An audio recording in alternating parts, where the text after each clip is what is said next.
నిమిషాలు అయిందండి, బాగా మరుగుతుంది. ఒకసారి మనం కలిపిపుకుందాం. చూడండి, ముక్క మనకి ఎక్కడ బ్రేక్ అవ్వలేదు. గరిట అసలు పెట్టుకోవద్దు, గుర్తుపెట్టుకోండి. ఇప్పుడు ముందుగా తీసి ఒలిచి పెట్టుకున్న వెల్లుల్లి రెబ్బలు వేసుకుందాం. అదే వాటిని పులుసులో బాగా బాయిల్ అవ్వద్దాం. కొంచెం దగ్గరకు వచ్చేదాకా మూత పెట్టి కొంచెం మీడియం ఫ్లేమ్లో మనం మగ్గనిచ్చుకుందామండి. ఇంకా 10 నిమిషాలు 15 నిమిషాలు అయిందండి. ఒకసారి మూత తీసి చూసుకుందాం. 15 నిమిషాల లోపే నేను చూసారా బాగా పులుసు కూడా ఎంత చిక్కబట్టిందో. చూడండి, గరిట పెట్టద్దు, ఇంకా జస్ట్ దీన్ని పట్టుకొని కల తిప్పుకోండి అంతే.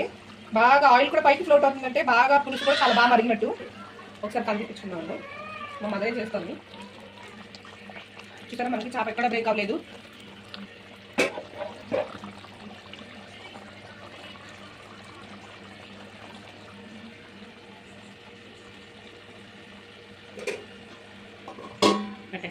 కట్టేసేయండి, ఇంకా కట్టేసి దాన్ని కాసేపు అలా పక్కన పెట్టేయండి.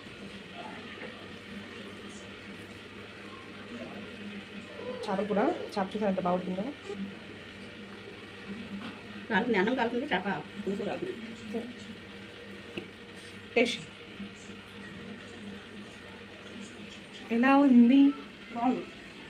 సో చాలా ఈజీ ప్రాసెస్ అండి, మీరు కూడా ట్రై చేయండి. మీరు ఎలా చేస్తారో ఒకసారి మా కామెంట్ బాక్స్లో కామెంట్ చేయండి. లైక్ చేయండి, షేర్ చేయండి, కామెంట్ చేయండి. ప్లీజ్ సబ్స్క్రైబ్ చేసుకోరా, మేము కొత్తగా పెట్టుకున్నాం, సపోర్ట్ చేయండి.